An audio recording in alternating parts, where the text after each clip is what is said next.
আমাদের কি মনে হয় এই বড় স্পিকারকে খুলে যদি এই মাটির পাত্রটাতে সেট করা যায় এবং এর সাউন্ড কোয়ালিটি চেক করা যায়, তাহলে কি আগের থেকে এর সাউন্ড কোয়ালিটি বেটার হবে, নাকি এই মাটির পাত্রটা এর সাউন্ড সহ্য করতে না পেরে, বেসের সাউন্ড সহ্য করতে না পেরে ফেটে যাবে? তোমাদের কি মতামত নিচে কমেন্ট করো। ভিডিওটা দেখার আগে চলো গাইস শুরু করা যাক।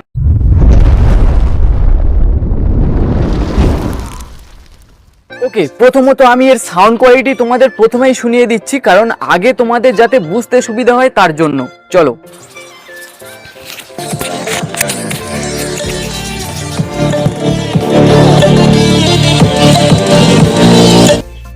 সো এতটা শুনে তোমরা বুঝতে পেরে গেছো কি রকম এর সাউন্ড কোয়ালিটি। এবার আমাদের কাজ হলো এই মাটির পাত্রটা তোমরা ভালো করে দেখে নাও। এটা কিসের আমি জানি না, আমাদের বাড়িতে পড়েছিল, তো তোমরা যদি জানো কমেন্ট করো। প্রথম আমাদের কাজ হলো এর ভিতরে যে স্পিকার আছে এই স্পিকারকে বার করে আমাদের এই মাটির পাত্রের এইখানে এই যে মুখটা আছে এখানে লাগাতে হবে। লাগানোর পর ভিতরে সব ওয়ারিং সেট আপ সব কিছু ভিতরে করতে হবে। তারপর আমাদের টেস্ট করতে হবে এটা কিরকম কি বাজে। ওকে, সো চলো আমরা প্রথম এই বক্স থেকে একটা স্পিকার আমরা খুলে নিই। ওহো গাইস, ভিতরে প্রচণ্ড ডাস্ট হয়েছে, এগুলো আগে পরিষ্কার করব। এবার আমরা এগুলো খুলে নিচ্ছি। বড় বক্সটাকে এবার আমরা সাইডে রেখে দেবো। গাইস, আমরা এই বড় বক্স থেকে স্পিকারটা বার করে নিয়েছি, আলাদা করে নিয়েছি একদম। দেখা পাচ্ছ তোমরা এই যে হাঁড়িটা দেখা পাচ্ছ, এই হচ্ছে মাটির হাঁড়ি যেখানে বলেছিলাম আমি বক্সটা সেট করব।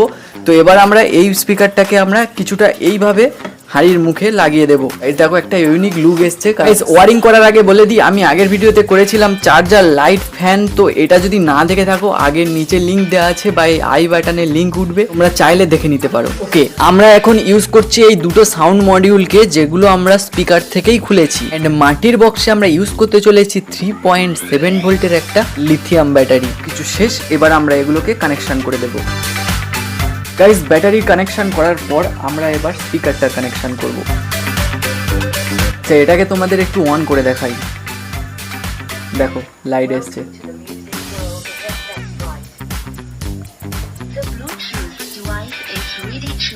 চলো এবার এগুলো সবগুলো নিয়ে এর ভিতরে আমরা লাগিয়ে ফেলি। গাইস, এই দুটোকে আমাদের ভালোভাবে হাঁড়ির ভিতরে ছিপকে দিতে হবে। তার জন্য আমি ব্যবহার করব গ্লু গান। মোটামুটি ভাবে একটু আটকে দেওয়ার চেষ্টা করব যাতে নড়াচড়া না করতে। গাইস, গ্লু গানের আঠা লাগছে না, তার জন্য আমি ওভাবেই রেখে দিলাম। চলো এটাকে আবার এবারে ভালোভাবে বসিয়ে দেওয়া যাক। না গাইস, মাটির সঙ্গে একদম গ্লু গান হচ্ছে না, তার জন্য ছেড়ে দিলাম। এটা এইভাবেই থাক। এবার শুধু সকাল হওয়ার অপেক্ষা গাইস। সকালটা হলে তারপরে তোমাদের একটা ধামাকার জিনিস দেখাবো। গুড মর্নিং গাইস, আজকে আমরা টেস্ট করব সেই বক্সটা যেটা আমরা মাটির হাঁড়ি দিয়ে বানিয়েছিলাম। তার আগে চলো তোমাদের দেখিয়ে দিই মাটির হাঁড়ির লুকটা এখন কেমন হয়েছে।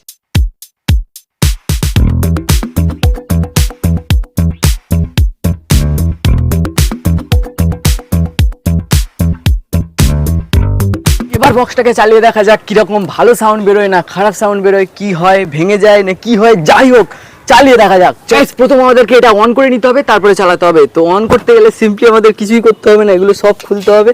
খোলার পর ভিতরে আমরা সুইচ আছে, অন করে নেব। জাস্ট অন হয়ে গেছে।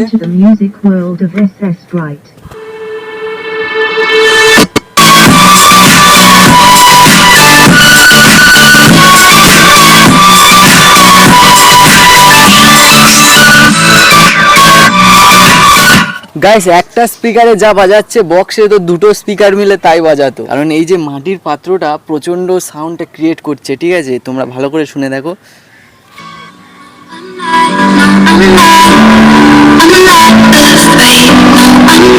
আচ্ছা, তোমাদের ভালোভাবে বোঝানোর জন্য আমি এটাকে বার করে দেখাচ্ছি, তখনকার সাউন্ড আর এখনকার সাউন্ড দেখবে। আমি যখন এই হাঁড়ি থেকে এইটা বার করে নেবো স্পিকারটা, তখন কীরকম সাউন্ড হয় দেখবে, আর হাঁড়ির ভিতরে থাকলে কীরকম সাউন্ড হয় দেখবে। তো এবার আমি স্পিকারে গানটা চালাচ্ছি, দেখো।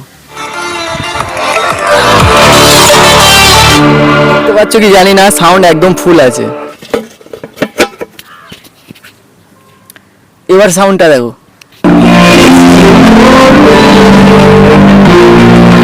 সত্যি গাইস, এইটা মানে আমি ভাবতে পারিনি এত জোরে সাউন্ডটা ক্রিয়েট করে দেবে। আমি এইভাবে স্পিকারটা রেখে দিলাম, দেখা যাক এবারে কতটা জোরে সাউন্ড হয়।